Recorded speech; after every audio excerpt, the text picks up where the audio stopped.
And we're back. This is Uncle Dr. Ernie doing more awesome stuff badly. I'm very excited to introduce Daniel Ma, who some of you saw earlier, who's agreed to be our steward for the engineering experience. And he's had been a professional programmer for 6 years in various part-time and full-time capacities. And he's been programming since he was, about 12. Since about 12. So, great. So I am so grateful to actually have a grown-up, as it were, on the project, since, as any of you who have watched for any length of time realize, I have very little idea what I'm doing. So we are going to start with prayer, and then I'm going to give Daniel a quick tour of where we're at, and then he's going to try and whip me into shape. So I'm wearing my workout clothes, so I'm all ready for this. Let's pray. God, I know it's going to take a series of miracles for us to pull this off in time. And that's what I'm counting on, Lord. I only want this to work if it's in your plan, if we're doing it your way, and if you provide the miracles to make it happen. If we're doing anything in our own flesh, I pray that it would stop. But if it is of you, I pray that you would provide enough miracles so that this is a success, so that your name would be glorified, your work would be done, and that this would really be our act of spiritual worship to you. I just thank you so much for Daniel, for his incredible life experiences, for his character, for his family, both his parents and siblings, as well as his child on the way. And I pray that I would be able to bless him for all the energy, intelligence, insight, and caring that he brings. I pray this all in Jesus' name. Amen. Amen. All right, so what I'm going to start by is, if I remember to share the screen, and I'll just walk you through what we have in terms of project organization and documentation, which won't take very long at all. So we have the Basecamp project that you've seen here, and we don't have a lot in terms of the technical side. There's a few little pieces here and there, but I think the goal would be that all the technical stuff lives on the GitHub site. So we do have a README, finally, and it walks through like the basic architecture and how I'm talking about it now. And again, as the GitHub side is part of the engineering experience, you'll own, what this looks like, and help me file issues about what it needs to become. And then I have a very minimal getting started. By the way, have you actually built and run the thing yourself yet, or just downloaded it? No, I have it running. Okay, cool. So those instructions work. Yep, they do. Yay. I have some very brief design notes, and a link to Reactive Coffee, and that's about it there. On the issue side, I've created just really crude milestones, and just to kind of tag things that I know need to be done eventually, things that Rohan's bugging me about. And I had this dream of actually tracking issues to do today. That's one of the things I'm going to look to you for. These are the default set of labels. I do not have any pull requests on there. I have, one thing, which I think actually we have an issue for somewhere. No, I don't have. I should have actually for, which is I have some custom patches to Reactive Coffee to handle SVG that I got sort of working and then got bogged down and have not completed. So there's probably an issue of, mainstream our SVG patches into Reactive Coffee. But right now we just pull from my fork of Reactive Coffee, which is working well enough for what we have now. So that's where we're at. Take it away. Tell me what we should do next. Okay. Sorry, one more thing I forgot I should have done was actually show you the app as it is today and give you a, or at least review quickly, since you probably have some idea of where we need to get to going forward. So as part of the last rewrite, I broke the inspector here. So let me just talk through what I think the app should be doing. And there's two modes. One is, let's call it user mode, and the other is developer mode. So in user mode, the the kid will run the app and he'll see probably a little extra boilerplate at the top saying this is what this is. And the idea he's supposed to, there should be some way to figure out that he'll take this turtle and make it move to the exit. And he can do it by clicking on these commands that should appear here. That's a bug that those are not displaying at the moment in the inspector. And then eventually we want to teach them how to, instead of manually moving the turtle forward, he can create a program that does it and step through it or run it. And it goes to the turtle. You say, yay, congratulations. Maybe we give them 3 stars about how efficient it was. And then they complete the series of levels, learning how to use the interface. And then the last level is how to add new objects onto the world. So there'd be some way to add new sprites, I'm calling them, which could be turtles or walls or eggs. Rowan wants to be able to shoot eggs at other turtles and blow them up. Someone pointed out that for girls, being able to send notes that say something to other turtles might be more attractive than killing the other turtles. Okay. I have to find some female testers at some point to help me understand that. But then at the end they say, congratulations, you've completed the hour of Node. Now build your own game. And using the skills that we've taught them in that hour, they go into free play mode where they can get an existing level or a new level from scratch. They can drag out their sprites, attach behaviors to them, annotate them appropriately, and then push a button, and then they will email on their client. They can then email or tweet that game, which will be created. Which the idea that all these levels can be expressed by a dictionary that will turn into a URL. So I think, I'm not sure what I showed you last. This is the initial idea of what a game looks like. It has some sprites here with a path, some programs, and its descriptions, and then it creates these series of levels, and there might be other things like the metrics, like how many clicks or ticks it takes to get to 3 stars instead of 1 star. But they did. This is just a. I use some code here to generate the dictionary, but once you create it, it's just a dictionary. You can encode that as URL, and then they just send a link to this page with that query string, and it generates their game. Mm-hmm. So that's where we want to be by December 1st. Okay. Cool. Any questions, or should we dive into it? I think we should dive into it. I'm leaning. I am leaning pretty heavily on you as my experience is growing by the moment, or understanding of the project grows by the moment. Yes. So I drive, and you'll tell me what we should be doing first and next? Great. Okay. So overall, our goal is we want to use GitHub issues to organize our project into easily definable steps and segments that can help us measure our rate and whether or not we're going to hit our deadlines on time. And it makes it a lot easier to collaborate when there's clear separations of what needs to get done. It's very easy to assign those tasks to one person or another, and we can work together very easily on them. Is there any way you could move the camera so you can face it when you're talking, or? I can. Let me do that. Sorry, I have 2 computers up. Yes.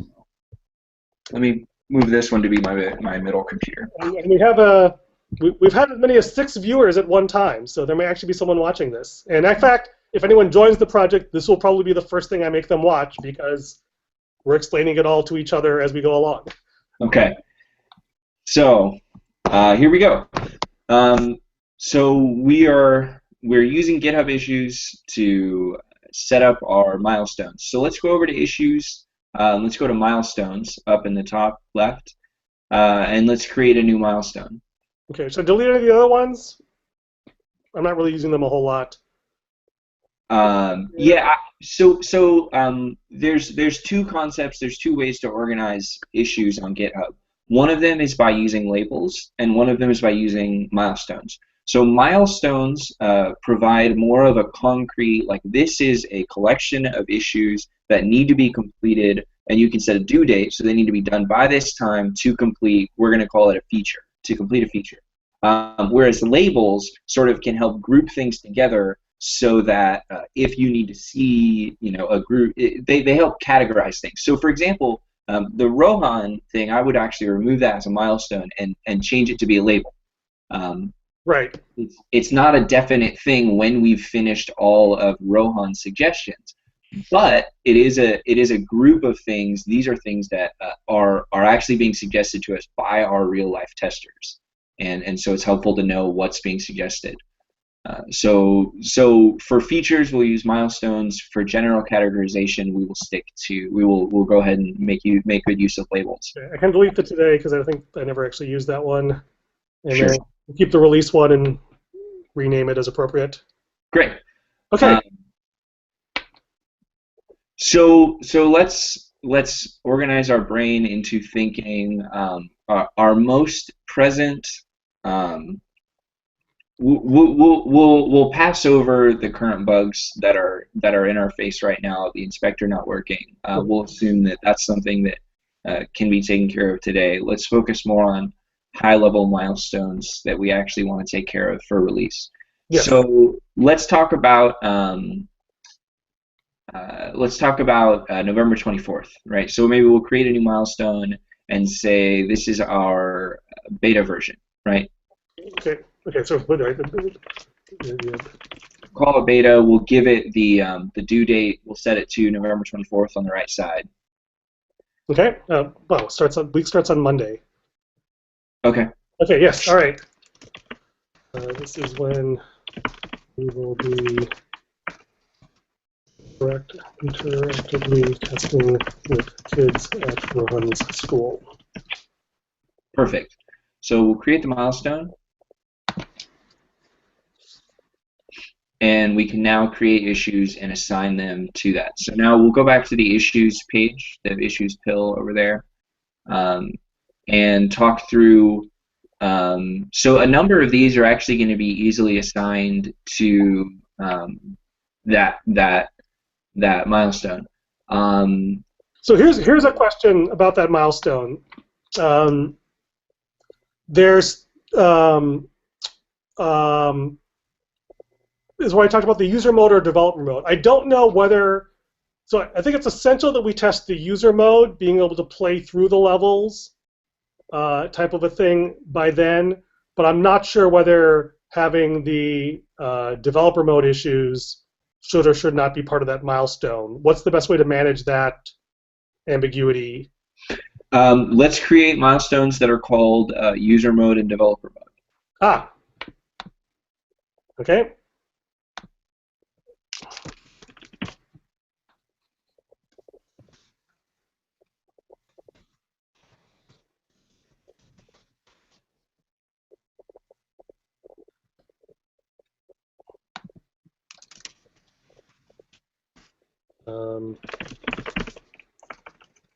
Able to create, program, and deploy your own games.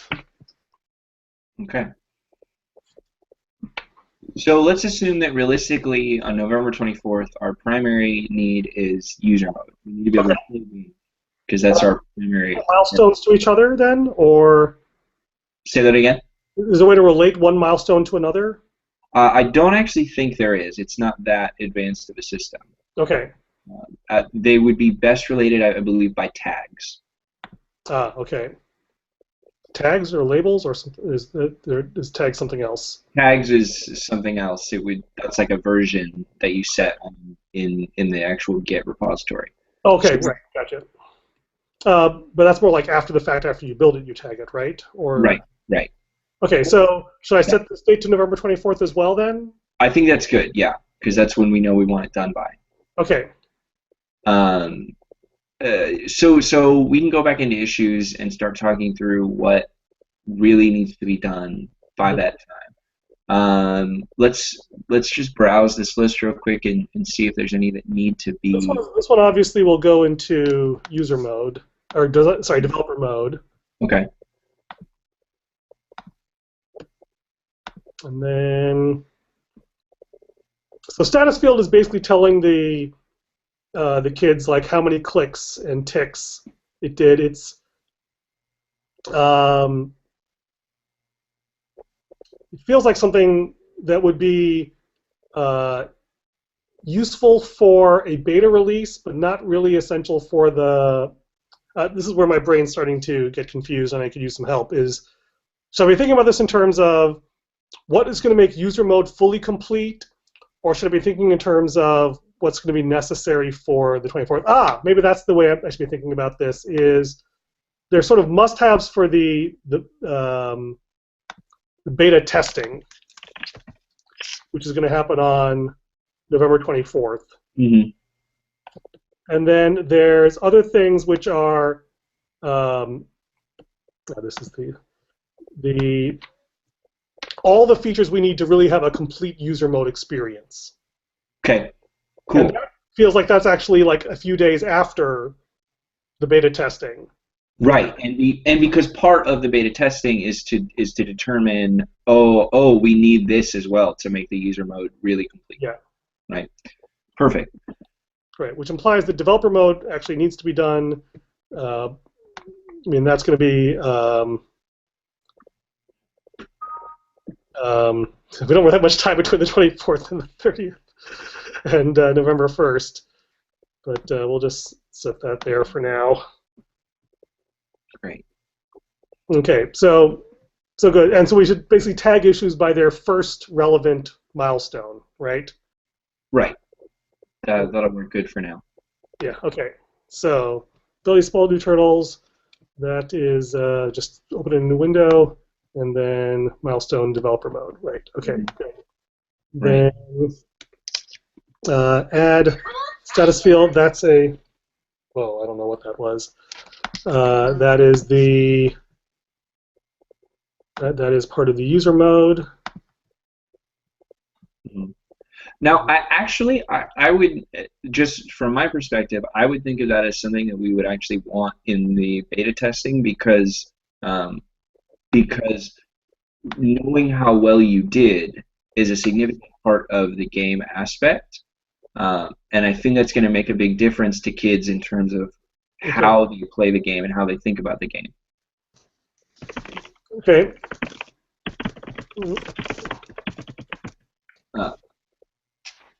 These might be different than what I'm thinking of. I'm thinking of like these are the number of steps that your program uses. No, yeah, but right, how much you're doing, and well, the question is that, and right, that is, and the question is also if people want to know how well they're doing and say, if you like the 3 stars, and if you had done it, ideally if you could do it in 7 steps, you get a gold star rather than a silver star, right? Right. That's what I mean relative to benchmarks. Yeah. Right. And I think that's an important part of the gamification aspect in playing. Okay. Make the inspector editable. That is a. Oh, is this better to do in? I heard that Chrome they do this in PJAX so that these things are more developed. Do you know anything about that? Is that where it'll update these things automatically? Let's see if that's true. Oh, you know what? Yeah, I have seen quite a bit of that on certain things in GitHub. But not this one, apparently. Apparently not. Oh well, I try to keep Google Plus in its own page because otherwise I get very confused with what Google Plus is doing. Right. So we can refresh a page. Turtle should beep and stop with anything. Yes, that's a. That is important for user mode. And that's actually probably essential for the beta testing because that's otherwise you have no idea what's happening. Mm-hmm. Whereas the start with one hurdle, I actually fixed that one. Mark as closed. And then CSS, for instance, that's a good user mode thing, not a. I don't think that's going to be a beta testing blocker. Agreed. Performance becomes annoying. Oh, interesting. When you change on this page, then they show up automatically. No, there's a couple of things that look like infrastructure, like source maps. Is it worth assigning those to a label or a milestone? Yeah, I think a label makes more sense. We don't have necessarily a concrete date that we need them done. They're just things that we want done. Gotcha. So yeah, let's give them. We will. I think we're going to want to create a new label for that one. Okay, so we have to go into our pill here. Mm-hmm. And Exactly like you said, infrastructure. Infrastructure is good. okay. I think you'll need to refresh the page if you want to use that. Yep. I might as well put our CV attaches in there. Right, because if we made it all the way through without this, it's not going to hurt anything. Right. It's a tiny bit of technical debt. Right. Okay, so we're going to label or a milestone. Cool. Okay. Which actually reminds me that the other labels are somewhat confusing since they're kind of randomly assigned. Maybe I should just delabel them for now. Until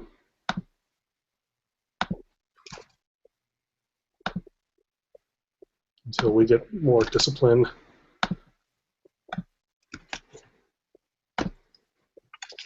One of the key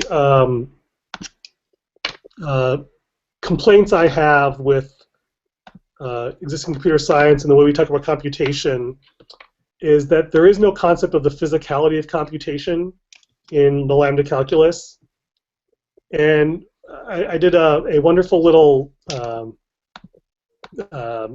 discussion with one of my peers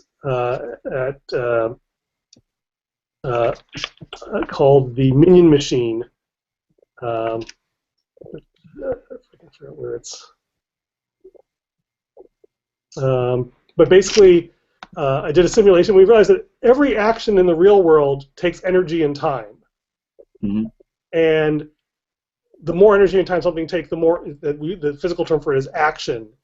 And thinking through in terms of user experience as well as the hardware experience of the machine itself, knowing how much energy and time something takes is hugely important. Mm-hmm. And oddly enough, we don't actually track that for our code. And so I've become more conscious to like, oh, having all these things there makes it take more energy or time to peruse stuff, and that's why it's good to declutter things. Anyway, random side note. Okay, we have our existing bugs are labeled and grouped. Okay. Now what? Now we start creating new issues. By milestone? Actually, so yeah, I think if you click on, so let's talk about beta testing. Oh, by the way, try to make label into a real milestone. Should that be like public release or something like that? I think that that's actually going to end up being more of a tag thing by the time that we get around to it. Okay, so I can just delete this for now. Sure. Okay. If we have nothing that's really assigned to filed under it. Yeah. So Okay. yeah, let's open up beta testing and click new issue. Awesome. It doesn't automatically do the milestones, so we'll have to assign them each as we go. Okay. Good to know. So let's go ahead and open up the tab for the Hour of Node project. And let's think about things that we need for kids to be able to play this. Okay, where should I worry about the? Should I just give myself a bug for fix the inspector? Sure.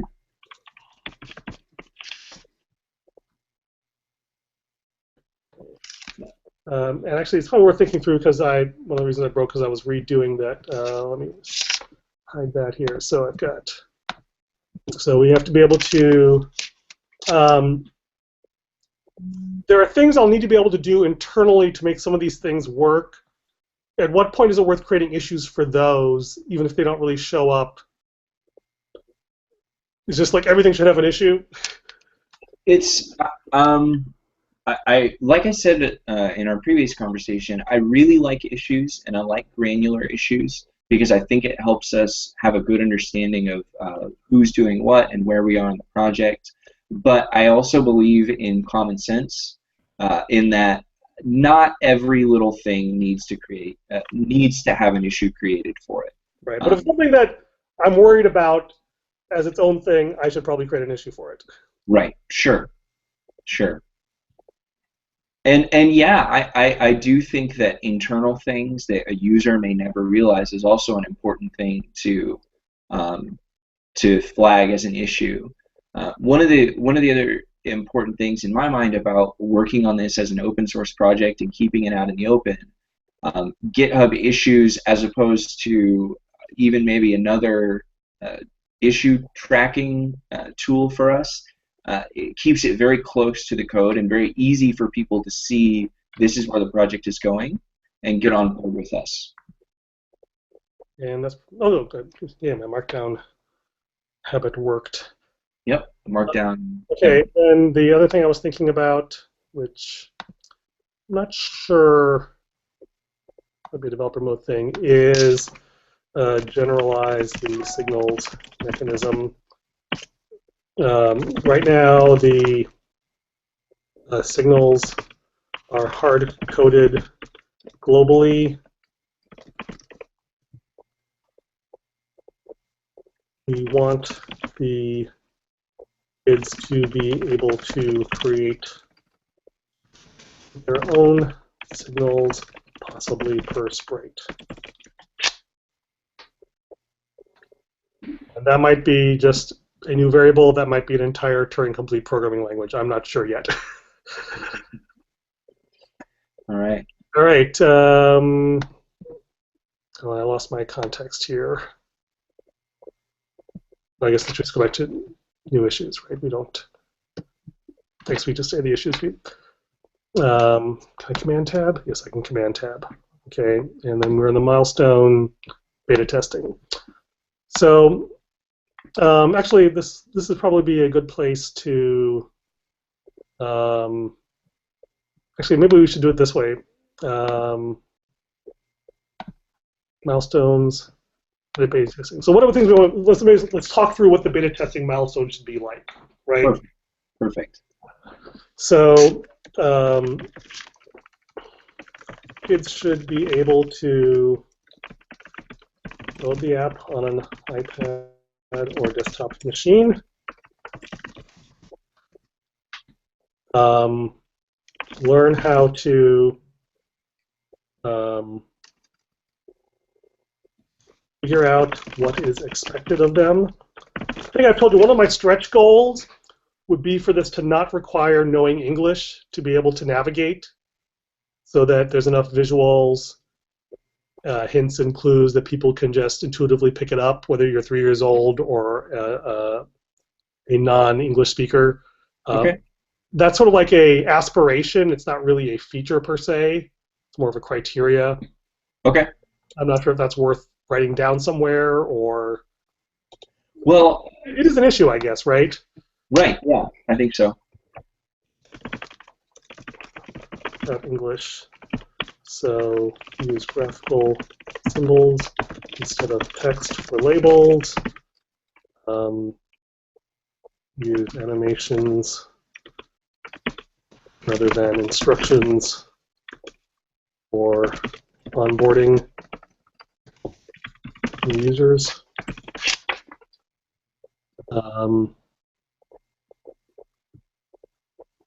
Or giving things to users.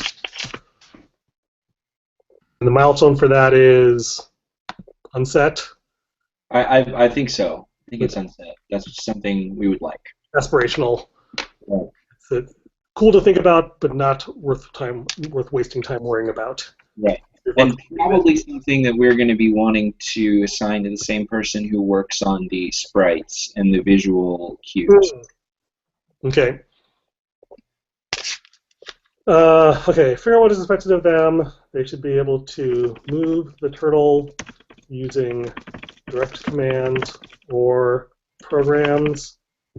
They should be able to edit and rearrange programs. And they should be able to step They should get feedback on their progress, and they should be able to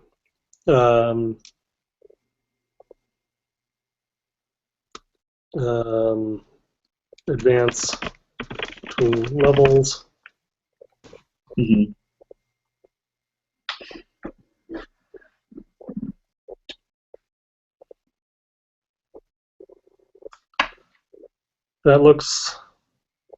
That sounds like a reasonable summary of what needs to happen there. But it makes me realize there's actually probably one milestone before that, which is that the game is actually playable. Like that I actually have, it has some, it's maybe not learnable, but it is usable, if that makes sense. Right. You or I, who already understand what's going on, could go in and play the game. Is that worth making a milestone? I think so, because that is a starting point. Is that what, alpha testing? Sure. I think that's reasonable.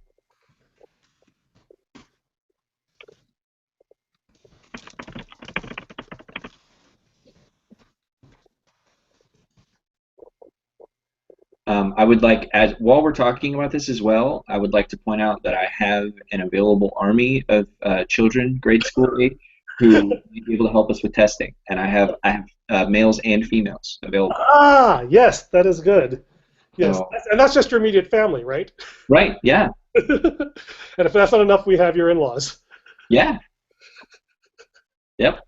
Yes, that is actually really, really great because that's someone that you have a personal relationship with that you could walk them through things. Right, and I'm sure that they would love to see this. Yes, and you know them enough to know, okay, this is not yet ready for them to see it. Right. Right. Awesome. All right. I'm trying to do this in short sprints. So rather than sitting around for 2 hours staring at a screen, I work for a half hour. I take 5 minutes to run around the room, drink some water, check up an email, and then do another sprint. Does that make sense to you? Yeah. So I'm going to create this milestone here and leave it there and stop presenting my screen if I can figure out how to get Google Plus to work. Wow. Thank you, Daniel. Words cannot express how much better I feel about this project having your wisdom and experience giving me some focus and structure. Thank you. Yeah, teamwork. It makes a huge difference when we get a chance to get something outside of our own brain on these code projects. But it's more than that. It's having an authority to appeal to. Because I can think about these things, and I'll show you the authority code in the project when we talk about some of the refactoring issues. It's saying, in this infinite world of possibilities, someone to say, yes, this is maybe not the only way to do it, but this is a way to do it that works. And I can say, okay, I'm just going to accept that as reality. I'm not going to question it. I'm not going to worry about it. I will be aware of it, so if things start to hurt, I'll say, wait, I don't like it. But just being able to not have to worry and think and just chug through things because someone says, this is what's important, this is the way to do it, it is such a huge, liberating experience. So thank you. Excellent. I'm All right. very, very happy to be here. All right, we will take a 5-minute break, and I'll see you in a little bit. Okay. Thank you. Yeah, thanks.